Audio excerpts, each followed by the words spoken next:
Bonjour à toutes, bonjour à tous. Aujourd'hui j'avais envie de me remettre un petit peu à la broderie. J'ai déjà customisé un petit peu des t-shirts. J'en ai pas trop fait des vidéos parce que j'en avais pas fait beaucoup et je voulais pas être en mode je vous montre comment on fait de la broderie. Alors que bon, ça se saurait s'il n'y avait que des experts sur cette bonne vieille plateforme YouTubeesque. Et comme je trouve ça un peu chiant de voir des vidéos où les gens font des trucs, je me suis dit que c'était l'occasion de faire une petite FAQ et de répondre à vos questions. Donc je vous ai demandé hier, je parle trop Moumoune. Je quitte cette pièce. Ah non, tu veux bouffer. Bien la fille de sa mère, ça. Bref, j'ai récupéré un vieux t-shirt à mon copain qu'on a bleaché nous-mêmes. On a passé à la javel pour faire l'effet un petit peu bleached, tout simplement, qu'on aime beaucoup avec mon copain. Et puis je vais me servir de celui-ci pour faire une petite broderie devant. En grande fan de Buffy, j'avais envie de me faire un t-shirt avec une référence à la série. Alors les vrais sauront.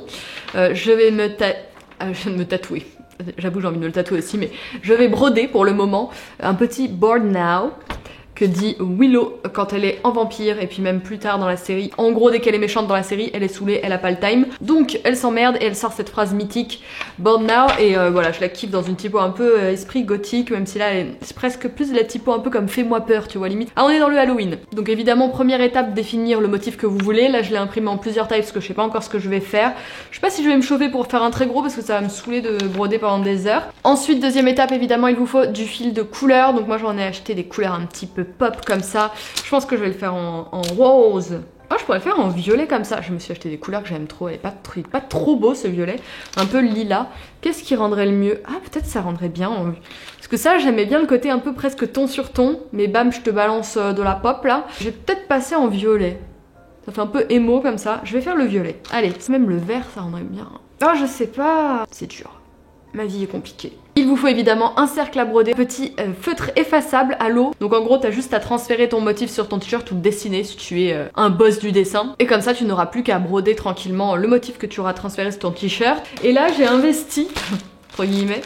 Alors je suis pas sûre que ce soit utile, s'il y a des oufs de broderie vous me direz, mais moi j'avais envie d'un petit peu solidifier en gros ma broderie. Alors je crois que c'est principalement quand tu les fais à la machine et que du coup la machine elle peut un petit peu déchiqueter ton tissu. Ce sont des feuilles de stabiliseur en fait. Enfin, je me suis dit que ce serait bien parce que ça ferait un petit peu comme un écusson, vous voyez. Bon, ça fera peut-être pas du tout ça, mais au moins j'aurais testé. Et le but c'est de le tendre derrière votre t-shirt et de le coincer en même temps dans le cercle à broder pour avoir voilà une base un petit peu plus résistante. Bref, première étape, il s'agit déjà de bien positionner le motif et de le transférer sur le t-shirt. Donc on se parti.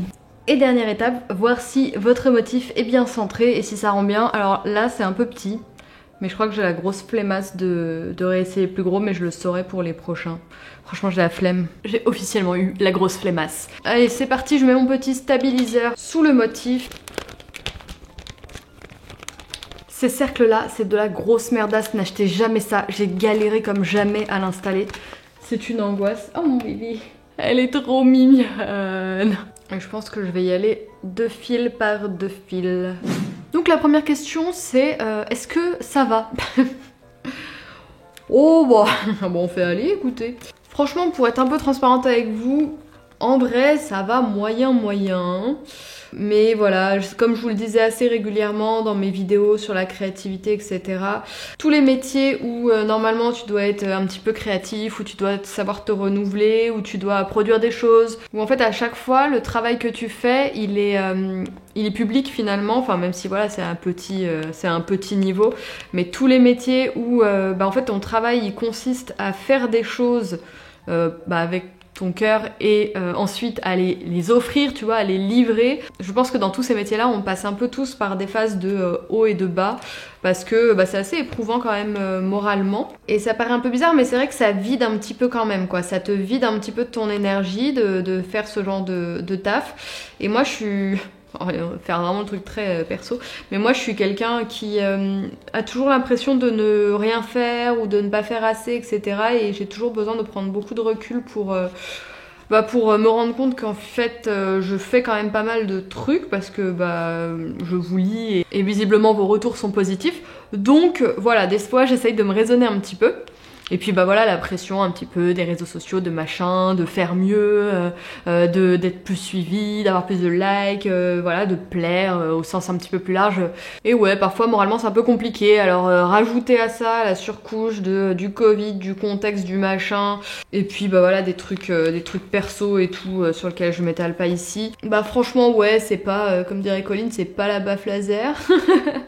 mais oui, franchement on fait aller. Après moi j'oscille un petit peu entre deux moods H24. Je suis soit assez euphorique ou soit un petit peu molle comme ça. Mais bon, on fait avec. Est-ce que tu es heureuse de t'être lancée en freelance? Pas de regrets. Franchement non, j'ai toujours pas de regrets. De toute manière, moi je m'ennuyais complètement dans mon métier d'avant. Donc moi là ça fait plus d'1 an que j'ai quitté mon travail. Et non, j'ai pas du tout de regrets. C'est vrai que t'as quand même, voilà, la petite peur pour l'avenir, etc. C'est pas vraiment pour la retraite, avec mon statut d'auto-entrepreneur. Et des fois, ouais, ça m'arrive d'avoir des petites craintes comme ça, de trucs un petit peu lointains, mais qui finalement vont venir quand même assez vite. Et ce sont clairement des choses qui m'inquiétaient pas trop quand j'étais en CDI. Donc ouais, il y a un petit peu cette notion-là. Moi, je suis quand même quelqu'un qui aime la sécurité aussi. Donc voilà, c'était pas un choix forcément extrêmement facile pour moi de virer vers ce métier très instable. Il y a cette crainte-là, puis il y a l'autre crainte, c'est en fait de pas avoir de visibilité. Je le savais, hein, bien sûr, c'est pas des choses que j'ai découvertes comme ça, là, quand j'ai quitté mon taf, que je me suis pas dit « Ah bah tiens, au fait, j'ai plus de retraite, ah mais j'ai pas de visibilité, mais qu'est-ce qui se passe ?» Bon, non, je savais bien, j'en avais tout à fait conscience. Par contre, c'est vrai que tant que j'ai des projets, je me dis bon bah c'est bon, quand il y a un projet qui se termine, il y en a un autre qui arrive. Pour le moment j'ai pas eu de peur parce que j'ai la chance d'être contactée en fait par les marques. J'ai jamais eu à démarcher là depuis plus d'1 an, les projets se sont enchaînés à chaque fois parce que j'ai été contactée. Donc il y a aussi ça qui me rassure pas mal, c'est que je me dis que même si parfois voilà il y a des trucs qui me dépriment un petit peu et tout, je me dis que mon travail il paye dans ce sens-là, même si des fois, je me dis ah, je suis pas très suivie, alors que je me donne vraiment à fond, à 1000% et tout. Et parfois, voilà, j'ai des petits moments où ça va pas, je me dis ça, je me dis bon, mais tout le monde s'en fout. De toute façon, moi, j'aborde plein de sujets chelous. Il faut un sujet un peu de niche pour marcher sur les réseaux sociaux, pour monter un petit peu en abonnés, etc., pour faire des likes, des machins et tout. En ce moment, c'est vrai qu'il faut être un petit peu plus dans des revendications. Alors, c'est pas qu'il faut, mais c'est vrai que les comptes à revendications assez féministes ou engagés, etc. marchent vraiment bien. Et alors, j'en suis plus qu'heureuse, c'est vraiment absolument génial. Il y a des meufs qui font un travail de ouf, genre Asma, genre Roxane de Dear Lobbies et tout.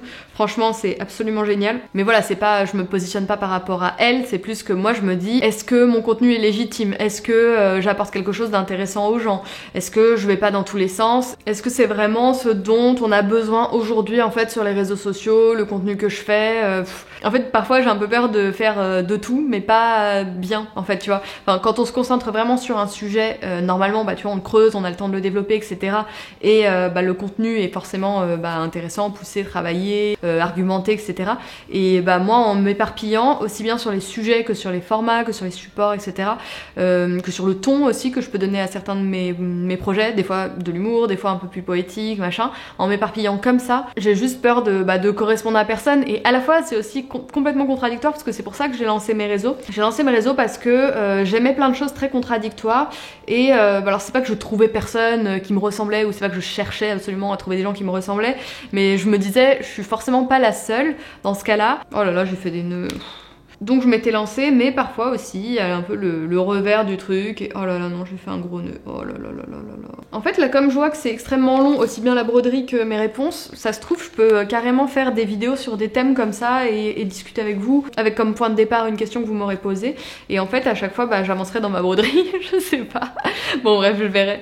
Je me souviens même plus de la question de base. Ah oui, si j'ai pas de regrets pour m'être lancée en freelance, bah dis donc, on est parti un peu loin les gars. Donc ouais, voilà, ça c'est des questions, je pense que tous les créateurs de contenu se posent. Je pense que même ceux qui ont en fait un sujet de niche, ils doivent se dire mais qu'est-ce que je vais faire quand j'aurai abordé tous les sujets? Moi je vois notamment, par exemple, je suivais le youtubeur Bastien Tatou qui parlait de tatouage et en fait sa chaîne elle a monté super vite et tout, parce que bah voilà, il y avait pas beaucoup de chaînes en France qui parlaient de tatouage et tout, même si je sais qu'il a été un petit peu décrié et que bon, des fois les tatoueurs ils aiment pas trop ces trucs là, bon bref, mais c'est comme tous les petits milieux, il y a des gens pour dire que tel truc ça va pas. Je pense que tu vois, ce genre de personnes se disent au bout d'un moment, mais une fois que j'aurais parlé de tout, de quoi vais-je parler? Après tu peux toujours te recycler, et moi c'est le contraire en fait, c'est je parle de tout, et moi ouais je me dis quand est-ce que les gens vont réussir à, je sais pas, peut-être que j'arrive pas à faire se stabiliser les gens, je dois perdre vachement de gens en chemin, par exemple quand j'ai mes phases là, j'ai ma phase Star Wars, j'ai eu ma phase Buffy, enfin qui sont pas des phases, parce que c'est juste que je les aime beaucoup tout le temps, mais je communique beaucoup sur un sujet comme ça, mais vraiment hyper précis, et je me dis quand je fais des stories full Buffy, les gens ils doivent se dire mais elle nous saoule avec son Buffy, elle, moi j'en ai rien à foutre, je suis pas, etc. Donc ouais voilà, il y a toutes ces interrogations là, mais bon, je me dis qu'au moins, en fait le noyau dur, enfin les gens qui me suivent vraiment depuis longtemps et qui kiffent un peu tous les sujets que j'aborde, bah ils doivent vraiment kiffer, parce que franchement moi j'ai galéré à trouver des gens qui réunissaient un peu tous mes sujets et mes machins. Bon en tout cas voilà, force à vous, je vous fais plein de bisous, tous ceux qui ont un peu tous mes goûts et tout, et qui kiffent tous mes délires et tous mes partages qui vont un peu dans tous les sens. Sachez que je vous aime. J'aime pas, j'ai fait un point trop large. Le confort de ton ancien taf te manque? Alors non, qu'est-ce qui me manque? Franchement non, il y a rien qui me manque à part mes collègues et voilà, c'est plus le côté rejoindre en fait des gens chaque matin. La petite routine était cool. Après, ma petite routine, elle est cool aussi. J'aime les deux en fait. Moi, je suis très casanière et ce qui me manque pas, c'est de sortir de chez moi. Alors même si j'étais vraiment proche de mon taf, sortir de chez moi, prendre les transports, avoir froid le matin. Aussi, moi, je suis plutôt une couche tard et voilà, ne plus, enfin si je mets un réveil, hein, mais me lever à 8h le matin. Pourquoi que je me levais? Je sais plus à quelle heure je me levais. Je me levais à 7h30, 7h je crois, donc c'était pas non plus. Mais ouais, ne pas être obligé en fait de se lever à une heure précise, d'un peu voilà rendre des comptes et tout, enfin toute cette dimension un peu entre guillemets autoritaire, tu vois, enfin liée un peu à voilà obéir à des règles, faire un truc précis et tout ça me manque pas du tout. Ce qui me manque c'est effectivement le côté pas cours de récré, mais tu vois le côté je retrouve les copains, on fait la pause, c'est la récré, des trucs comme ça quoi.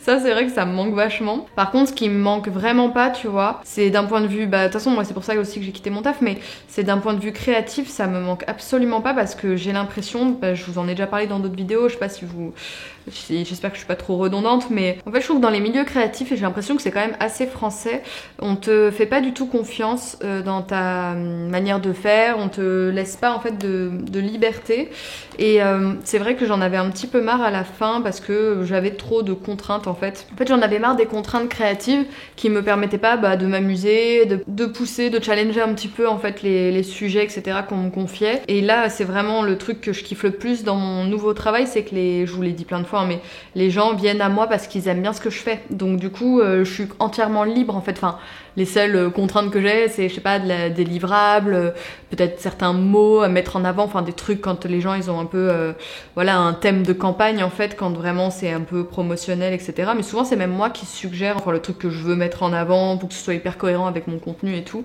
Et voilà, j'aime vraiment beaucoup le fait que je puisse faire un métier où en fait les gens me font confiance, ils savent ce qui vous plaît, ils savent ce qui marche entre guillemets sur mon compte et tout. Donc voilà, on est dans un échange de confiance et c'est ça, voilà, ça me manque pas trop, ce côté-là où tu devais toujours être en train de dire mais si, regarde, ça c'est bien, ça c'est mieux parce que si, parce que ça, machin. Alors c'est vraiment un truc un peu d'enfant gâté que je dis là parce que en fait je voulais faire un métier sans contrainte, mais c'est même pas vraiment ça. J'aime bien quand on est challengé, quand on échange, quand il y a du débat, mais il y a des fois où là je trouvais que c'était vraiment pas justifié. Et puis pourquoi s'emmerder en fait, quand après t'as le choix de te créer ton métier et que t'as la possibilité en fait de faire ça, pourquoi ne pas y aller? Et bon, on n'est pas rendu les gars. Te vois-tu toujours faire ce métier dans 5 ans? 5 ans c'est long et court à la fois. Moi je me vois toujours faire ce métier dans 5 ans, j'espère le faire un petit peu évoluer. Après je sais pas trop, je sais même pas si j'ai envie de faire vraiment évoluer ce taf. Faudrait peut-être que je le fasse évoluer vers des trucs un peu plus créa, mais peut-être un peu moins d'influence, etc. Même si moi ça me correspond tout à fait en fait l'influence. Tu vois, je sais pas, lancer un petit projet, peut-être je sais pas, peut-être en collab avec mon copain qui là il se lance un petit peu dans ses trucs, ses stickers, c'est peut-être des t-shirts, etc. Je sais pas. Voilà, je ne l'exclus pas, mais c'est pas du tout dans les projets concrets parce que je sais pas, c'est pas que je m'en sens pas capable, mais il y a pas mal de trucs à mettre en place. Moi je suis une grosse chiasse, tout ce qui est administratif, organisation. J'ai vraiment peur de faire des mauvais choix, de m'embarquer dans un truc qui me fait perdre plein d'argent et Ou même, tu vois, au niveau des t-shirts et des trucs comme ça, j'aimerais bien en faire, mais à la fois, est-ce que c'est cool de rapporter ça? Est-ce que ça a vraiment une valeur ajoutée? Et même au niveau de la logistique, où est-ce que je cale tout ça? Parce que si je lance un truc, je suis obligée d'avoir toutes les tailles, sinon je vais me faire engueuler, et c'est normal. Je suis obligée d'avoir quand même plusieurs modèles, d'avoir du stock, de réfléchir à plein de trucs, et bon voilà, enfin je vais pas vous l'apprendre, c'est un vrai taf quoi. Et du coup, j'avoue que je sais pas trop si j'ai les épaules pour ça. En tout cas, moi je me sens pas du tout les épaules pour ce genre de truc. Donc c'est pour ça que je me lance pas là-dedans. En fait, il me faudrait peut-être genre un associé, une associée qui a l'aspect un petit peu plus entrepreneur que moi, parce que moi je l'ai pas du tout, et c'est aussi une des raisons pour lesquelles j'ai mis du temps à me décider à faire ce métier, parce que je me disais mais non, c'est pas fait pour toi, il faut être organisé, il faut avoir un état d'esprit d'entrepreneur et tout. Et bon, au final, j'arrive à me débrouiller, mais voilà, j'avoue que je suis quand même très à l'arrache. Oh putain, il y a un nœud. Que penses-tu de ton métier d'influenceur de l'avenir? N'as-tu pas peur de te lasser ou de lasser? Ah putain, ouais, de me lasser et de lasser.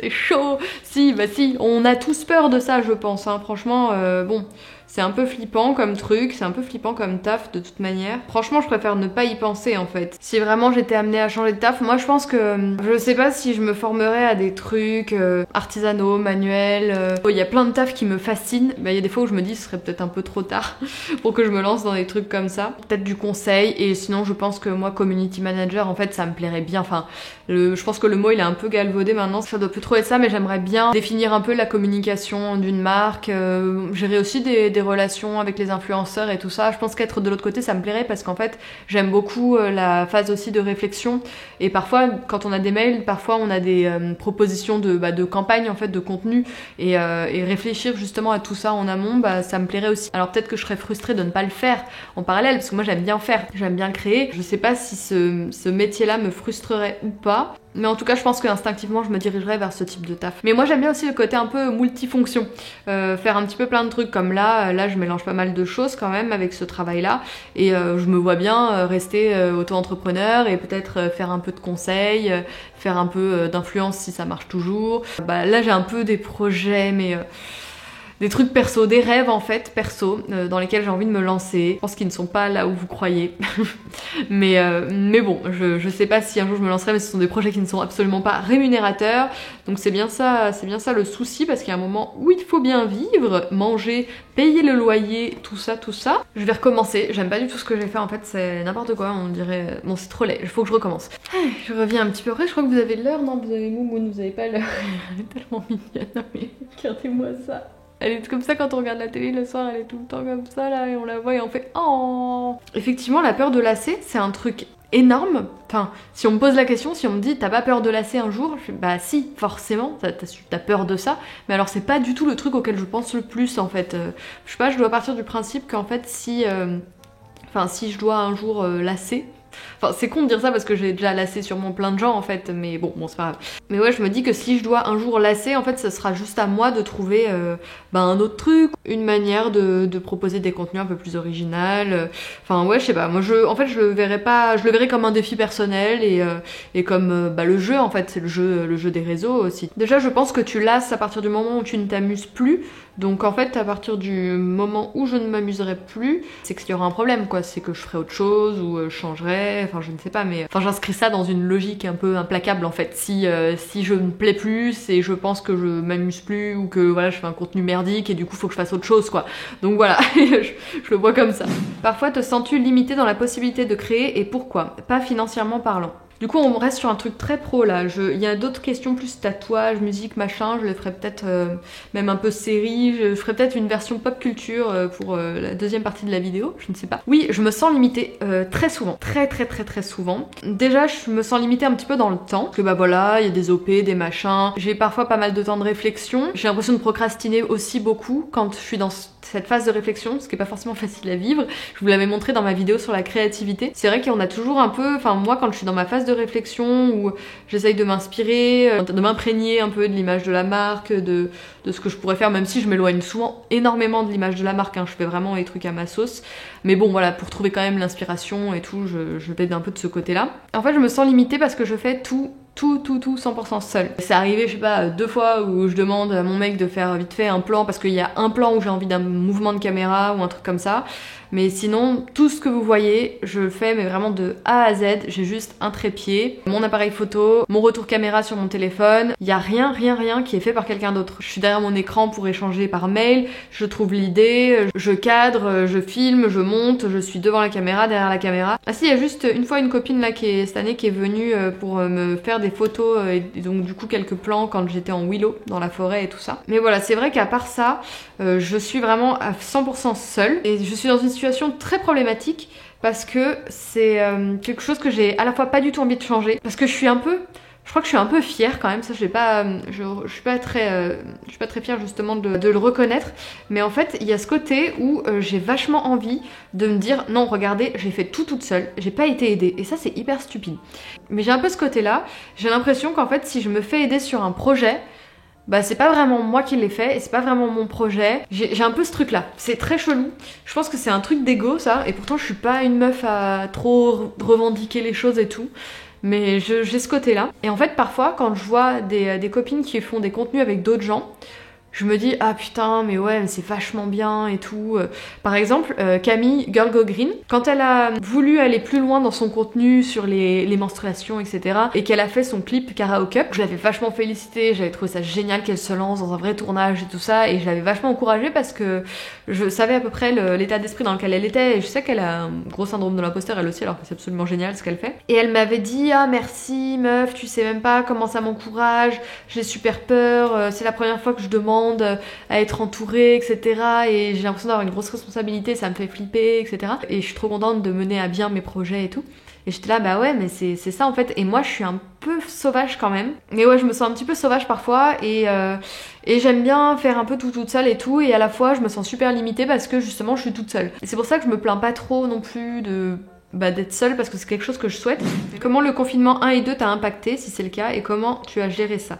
Bah franchement ça m'a pas trop impacté, il y a eu quelques petits projets qui sont annulés, notamment en fait vous vous souvenez quand on était allé avec Aglayako dans le refuge Groing-Groing pour remettre le chèque à la L214, mais en fait il était prévu de refaire un concours pour qu'il y ait 3 d'entre vous qui viennent avec nous pour remettre le chèque à la L214 dans le cadre d'une petite journée où on aurait dû faire de la cuisine ensemble, faire des plats véganes, les manger ensemble et puis faire la remise de chèques et tout. Bon, malheureusement ça a été annulé. Après moi financièrement ça va, ça m'a pas trop impacté parce que des choses se sont annulées, mais d'autres sont arrivées également, donc voilà, j'ai pas eu de creux. Après sinon au niveau du moral, pareil, ça n'a pas changé grand chose parce que je suis une sauvage et que je ne sors de base pas beaucoup. Moi ce qui m'a surtout manqué ce sont les sorties culturelles de type cinéma, expo, même si j'en vois pas autant que je devrais. Donc ouais, c'est surtout tout ça qui m'a pas mal manqué, mais sinon ouais, j'ai plutôt de la chance. D'ailleurs, tous les deux, on a plutôt eu de la chance parce que mon copain a changé de taf au moment du confinement quasiment, donc il a profité du premier pour s'entraîner à mort au niveau des dessins et du coup, c'était bénéfique pour lui en fait. Je n'ai fait que le B. Hein? Très bien, tout va bien. Non mais je n'ai fait que la moitié du B. Non mais c'est quoi ce truc? Mais qui aime la broderie en fait? La meuf qui se décourage en 2 secondes. Ah non mais sérieux, c'est une angoisse quand même. Hein. Non mais j'avoue j'ai tout redéfait en même temps. Je pense qu'à un moment on prend le pli quand même. J'espère. Puis je pense que je m'y prends peut-être pas très bien aussi. Hein. Je suis pas une experte comme vous pouvez le constater. J'en ai marre un petit peu. Alors qu'est-ce qu'il y a d'autre comme question? Comment tu as rencontré ton amoureux? Tu l'as rencontré comment ton amoureux? Je l'ai rencontré au boulot. On travaillait tous les deux chez Canal+, on faisait tous les deux le même métier, c'est-à-dire UX designer, travaillait sur l'ergonomie et les interfaces des plateformes, applications, télévision, etc. Cliché, rencontre au taf. Et puis voilà, ça a pas matché tout de suite. Hein. Au début, je traînais pas du tout avec lui. Je vous dis, c'était le collège, hein, là où on bossait. C'était trop pas, il était trop pas dans ma bande, il était trop pas dans ma team. Et puis ouais, bah ça s'est fait un pot de départ, écoutez. Normal, la base de mon avis, beaucoup de couples de boulot, c'est n'importe quoi. Non, on était vraiment dans le même mood, on avait beaucoup de goûts en commun, aussi bien au niveau de la musique, du cinéma et tout ça, et non, c'était cool. Voilà, on s'est bien trouvé. La broderie, c'est extrêmement long. Par contre, je suis bien contente d'avoir tout décousu parce que ce que je fais est beaucoup plus joli que ce que j'avais fait initialement. Le petit instant ego trip, rien à dire, tu es parfaite, je te kiffe, Moon est ton chéri tatoueur aussi. Ah, on reconnaît les vrais. Comment vas-tu? Merci pour ton contenu, je me refais tout Shaker Maker since 2018. Trop cool. Pas de questions, juste je pense qu'on pourrait être copines en vrai. Oh bah écoute Marion, c'est trop mignon, tu dois faire partie de ces gens qui aiment tous les trucs chelous dont je parle et qui n'ont aucun lien entre les autres. Pas de questions, désolée, mais j'adore ton énergie et ta créativité. Merci. Carrosse. Marie, ma petite bouffée de choses simples, cool, avec un poil de magie et de zik qu'on love. Trop cool. Bah écoute, c'est Virge59, encore une qui aime quand c'est le bordel dans mes contenus, très très bien. Ah j'ai un c'est quoi ton taf? Bah mon taf c'est ça en fait. Faire des vidéos. Non mais ouais bah c'est de la création. Maintenant je suis à 100% à mon compte depuis 1 an et demi maintenant et je vis de ça. Je ne fais pas de mission graphique à côté. J'en ai fait un petit peu au début, je l'ai déjà dit dans une vidéo, j'en ai fait un petit peu au début parce que bah là j'avais peur sur l'aspect pécunier de la chose et en fait ça se passe bien. J'arrive plutôt à dealer mes trucs, écoutez, tant mieux pour moi, et j'arrive à en vivre, donc ça c'est cool. Donc c'est mon métier maintenant, mais initialement j'ai fait des études d'art, j'ai fait une école d'art, j'ai fait une mise à niveau et 2 années au-dessus de la mise à niveau pour devenir graphiste, et je suis ensuite devenue d'abord graphiste, et puis finalement j'ai un petit peu glissé vers le métier d'UX, UI designer, la fameuse ergonomie des interfaces et des applications mobiles. Alors je vais changer la batterie parce que j'ai plus de batterie. Avec le micro, c'est mieux. On me demande si j'ai des conseils pour devenir influenceur. Ça c'est difficile comme question, c'est super difficile franchement. Qu'est-ce que j'ai avec le recul à dire sur ce métier? C'est vrai que c'est délicat. Alors, je veux pas faire la meuf, la vieille d'il y a longtemps et tout. Alors nous à notre époque, on n'a pas commencé pour l'argent et tout, parce que c'est pas vraiment vrai dans le sens où... Enfin si c'est vrai, j'ai pas commencé pour l'argent, mais nous il y avait déjà quand même, je fais quand même pas partie de la première génération, ça fait 5 ans que je fais ça. Et c'est vrai qu'au début, il y avait quand même... on savait que certains pouvaient gagner de l'argent. Mais il y a 5 ans, en commençant, on se disait pas qu'on... Enfin moi je l'ai pas fait en me disant que j'allais en faire mon métier. Et surtout, en fait, pour gagner de l'argent, on avait conscience qu'il fallait être connu. Enfin, en fait, il y en a pas mal, je pense, qui ont commencé à mon époque aussi pour être un peu connus, pour y arriver et tout ça sur les trucs, mais pas forcément pour gagner de l'argent. Peut-être que voilà, j'étais contente parce que je savais que je pouvais avoir des trucs gratuits, des cosmétiques, des machins, parce que j'étais vraiment passionnée par ça. J'y passais une bonne partie de mon salaire quand même. Enfin, je pense, ouais, je sais pas, j'ai pas un énorme souvenir, mais ouais, je me souviens quand même avoir reçu mon premier colis d'influenceuse et tout, et ouais, j'étais super contente, c'était super valorisant quand même. C'est quand du jour au lendemain tu passes de voilà, acheter plein de produits par passion et tout, et qu'à un moment on te propose de t'en envoyer pour que tu en parles et tout sur tes réseaux, franchement c'est un petit kiff quoi. Donc ouais, il y avait peut-être cette notion là, mais en tout cas pas l'argent. Et c'est vrai qu'aujourd'hui j'ai même vu une plateforme récemment qui rémunère les gens qui ne sont pas influenceurs mais juste qui ont un Instagram, parce que tout le monde a un Instagram maintenant. Enfin je pense qu'ils sont partis de ce principe là quand ils ont monté leur boîte les gars, mais aïe. Ah, je me suis bien niquée. Mais ouais, j'ai vu que maintenant, en fait, tu pouvais recevoir, je sais pas, des pains Harris, je crois que j'ai vu. Et enfin là, c'était une campagne pour ça. Mais en gros, tu pouvais recevoir ton petit déj, quoi, gratos. Et je crois qu'ils te payaient, je sais pas, 40 € à peine ou un truc comme ça. Et donc je me suis dit putain, il y a vraiment un business maintenant. Et je me dis que là, on va peut-être entrer dans un mode où tout le monde sera influenceur, ce qui est déjà un peu le cas, hein, parce qu'il y a quand même beaucoup de gens sur toutes ces plateformes. Mais ouais, c'est vraiment étonnant. Donc je réponds pas vraiment à ta question. Moi, ce que je veux ajouter quand même, c'est ne pas avoir peur de pas te sentir légitime, parce que je trouve qu'il y a de la place pour tout le monde en fait. Même si tu vois, moi j'aime bien l'aspect jolie photo, entre guillemets, graphisme, etc. Je pars du principe que tout le monde a sa place et tout le monde a son public en fait. En tout cas, faire quelque chose en mode vraiment l'Instagram d'avant, photo à l'arrache, pas forcément magnifique, juste faite à l'iPhone, etc. Je pense qu'en fait ça a son public, parce qu'il y a beaucoup de gens qui veulent aussi ce retour à l'authenticité et un truc un peu plus transparent quoi. Donc ne pas avoir peur de ça. Après, je pense quand même qu'il faut trouver... c'est pas qu'il faut trouver ton ton, mais en tout cas rester le plus authentique possible et pas avoir peur en fait de te montrer aussi un peu tel que tu es. Bon, mais ouais, moi je trouve que pour te lancer en fait t'as besoin de rien, parce que À part, tu vois, d'un smartphone pour faire tes photos, je pense que si tu pars du principe que tu veux lancer un contenu Instagram, c'est que t'as des trucs à dire, que t'as des trucs à partager, des sujets, et bah t'as juste à partager en fait. Après, si tu veux rentrer dans quelque chose, une démarche un petit peu plus professionnelle et contacter des marques, tout ça, je pense que tu peux le faire en fait, tu vois, les marques elles sont plutôt open, je pense, pour être contactées, même par des petits comptes, etc. Ah si, le conseil que je peux donner, c'est par exemple si tu veux travailler avec des marques, ne commence pas en fait par contacter la marque si t'es vraiment pas suivi du tout.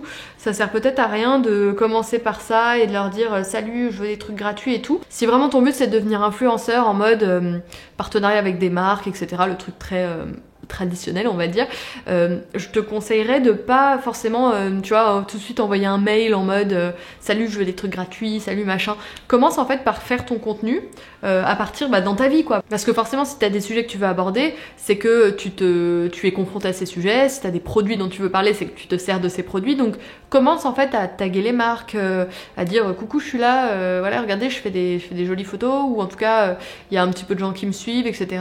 machin. Déjà, te faire un petit peu repérer par les marques, ça peut être pas mal. Et ensuite, si tu vois que ça porte pas ses fruits, tu peux effectivement envoyer un mail et dire regardez, j'utilise vos produits, est-ce que ça vous dirait de me faire un petit portage, etc. avec vos produits pour que je parle mieux de la marque, etc. Mais je pense que quand vraiment t'as un petit compte, on va dire en dessous de 1000, tu peux pas demander une rémunération. Je pense même que c'est à partir de 5000 que tu peux demander plus une rémunération, mais je sais pas si je me trompe. Donc ouais, voilà, c'est plutôt le conseil que je te donnerais, pas forcément tout de suite être en mode je veux te payer, je veux des trucs gratuits, je veux des machins.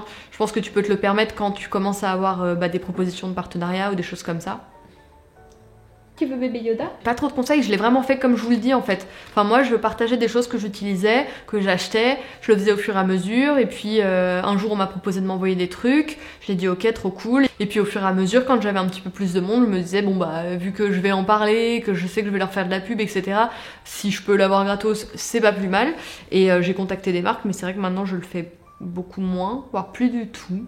Il y a un moment où je le faisais encore un petit peu, mais si j'ai une idée par exemple de projet précis et que je vais avoir besoin des produits d'une marque, je me dis que ça peut être intéressant de les intégrer en fait dans la collab. Et voilà, ça se fait un petit peu à l'envers, c'est moi qui les démarche parce que j'ai une idée. Voilà, ça peut arriver, mais là ça fait très longtemps que je l'ai pas fait. Comment fais-tu pour être aussi stylée? Je suis morte de rire. C'est trop chou, mais c'est pas vrai. Qu'as-tu fait comme étude? Comment en es-tu venue à faire ce métier de créatrice de contenu? J'en ai déjà parlé dans pas mal de trucs, dans mes vidéos quitter son CDI, etc. Je vous remets le lien si vous voulez. En gros, j'ai commencé mon blog en parallèle de mon travail. Ensuite, au bout d'un an ou deux, je suis passée au 4/5e, donc je travaillais plus le mercredi. Et je consacrais mon mercredi et mes week-ends et certaines nuits à mes réseaux sociaux. Et puis, au bout de 5 ans, j'ai décidé de démissionner. Voilà. Ta relation aux maths dans ton parcours scolaire et professionnel. Voilà, ma relation, elle est proche du néant. Comment te dire? Je déteste ça. Je déteste les maths. J'étais extrêmement nulle. Alors c'est ça qui est chiant, c'est que j'ai jamais été non plus une grosse littéraire, donc super. Cimère la meuf. Non, j'ai toujours détesté les maths, je suis nulle à chier. Dès qu'il y a des calculs mentaux, des trucs à faire et tout, je suis incapable de les faire. Et puis j'ai même pas envie de faire d'efforts, en fait ça me fait pas plaisir, je déteste ça. Donc voilà, à peu près ma relation aux maths, j'étais très mauvaise. Mais bon, comme en fait les choses qui ne m'intéressent pas trop, je suis pas forcément très douée quoi. Après c'est normal. À ton avis, est-ce faisable de se mettre en freelance directement après ses études? Oui, enfin j'ai plein d'amis qui l'ont fait, pour qui ça s'est très bien passé. Moi quand j'ai fini mes études, je m'étais dit le freelance c'est pas du tout pour moi parce que j'ai pas assez confiance en moi, il faut savoir se vendre, tout ça machin. Et en fait je m'étais un peu trompée parce que c'est pas forcément ça, en fait c'est pas forcément se vendre, mais à l'époque ça n'avait rien à voir en fait. Enfin les choses elles évoluent tellement vite là dans ces milieux. Je trouve que maintenant avec Instagram il y a moyen d'avoir une vitrine professionnelle finalement assez vite, parce que finalement Instagram moi je vois ça aussi comme une vitrine professionnelle, c'est ma vitrine de blogueuse, c'est regardez je sais faire ça machin. Et je le vois aussi pour mon copain qui s'est lancé dans le tatouage. Son Instagram a vachement bien marché super vite et c'est sa vitrine professionnelle parce que c'est sa base client en fait qu'il a sur son Insta qui le suit. Je pense que s'il y avait eu Instagram à l'époque où j'étais en études etc, à mon avis j'aurais tout de suite vachement été sur ce support et je me serais sûrement créé une espèce de base client pour des créations graphiques etc. Et voilà, je sais pas trop comment ça se passe aujourd'hui. Je sais qu'il y en a plein qui sont pas du tout sur Instagram etc. Mais moi c'est vrai que c'est un média qui me plaît beaucoup donc et oui, je pense que c'est tout à fait possible de se lancer en freelance en sortant de ses études, mais après, égalité des chances, tout ça, ça dépend de ton confort financier aussi, quoi, parce qu'être freelance, c'est pas avoir un revenu fixe tous les mois. Donc si, je sais pas, si t'es encore chez tes parents, si t'as moyen de te faire aider, etc., bah, c'est clairement quelque chose que tu peux tenter, mais c'est comme pour tout, faut évaluer les risques en fait, et moi je ne suis pas dans ton foyer, donc je ne sais pas quel risque tu engages si tu te lances dans cette voie un petit peu précaire et incertaine, hein, faut pas se le cacher, faut pas perdre ça de vue quand même. Et pour finir, on me demande ce que je retiens de positif de l'année 2020. Franchement, c'est pas évident de... Enfin, c'est pas que 2020, pour moi, franchement, ça a été plutôt bien, finalement, pour moi. Qu'est-ce que je retiens de 2020 de positif? Alors déjà, c'est ma première année, en fait, en 100% freelance, 100% créatrice de contenu. Et je suis clairement reconnaissante d'avoir réussi à vivre, en fait, de ce métier pendant toute cette année. C'était pas forcément gagné, et je suis bien heureuse. J'ai quasiment pas... Alors, je suis censée être au chômage, mais j'ai quasiment pas touché le chômage, en fait, de l'année. 2 fois, je crois, un petit peu. Donc, ça veut dire que mes revenus s'apparentent à un salaire. Donc voilà, parce que j'ai la question quand même, il y a quelqu'un qui me demande combien je gagne. J'ai pas envie de dire exactement combien je gagne, mais en gros, en fait, si vraiment je divise tous mes revenus de l'année 2020 par 12, voilà, une fois que j'ai du TEJ, plein de charges qu'on doit donner à l'État, et c'est normal, et c'est bien, et ça veut dire que je gagne des sous, mais quand même, ça fout un peu les boules quand on voit ton chèque. Mais il y a des mois où j'ai touché pareil que mon salaire de graphiste en fait chez Canal, et on n'était pas hyper bien payé. Et des mois où j'ai eu comme un SMIC, et des mois où j'ai eu un peu plus, bon voilà. Donc ouais, donc je suis hyper reconnaissante de ça, et je pense que ce sera le gros truc de l'année. C'est aussi la première année où j'ai un chat, et ma petite Moon qui est rentrée dans notre vie. Donc en décembre dernier, c'était pour mon anniversaire, c'était l'année... C'était pour l'année de mes 30 ans. Donc ouais, je suis née le 26 décembre au cas où, hein, notez-le dans vos agendas. Mais ouais, c'est la première fois que j'avais un animal de compagnie, et je pense que comme tous les gens qui ont leur premier animal, je te demande pourquoi tu as attendu aussi longtemps. Elle est beaucoup trop chou. Regardez-la. Et elle est vraiment adorable, et ça se passe super bien, donc on est trop contents, et vous l'aimez beaucoup aussi. Même si j'en abuse pas trop quand même sur les réseaux. Elle est tellement mignonne que je pourrais en faire beaucoup plus, hein. Estimez-vous heureux que mon compte soit pas transformé en compte de mème avec Moon. Bref, j'espère que cette vidéo, voilà, plus sur le parcours un peu professionnel, vous aura plu. Il y a eu un petit peu de redites, même si je suis allée un peu plus loin sur certaines thématiques. Je vous retrouve dans une deuxième partie un peu plus pop culture, où je broderai la lettre O. J'en peux plus. Non mais j'en peux plus, c'est quoi cette activité? Bref, je vous fais des bisous, je vous dis à très vite, salut.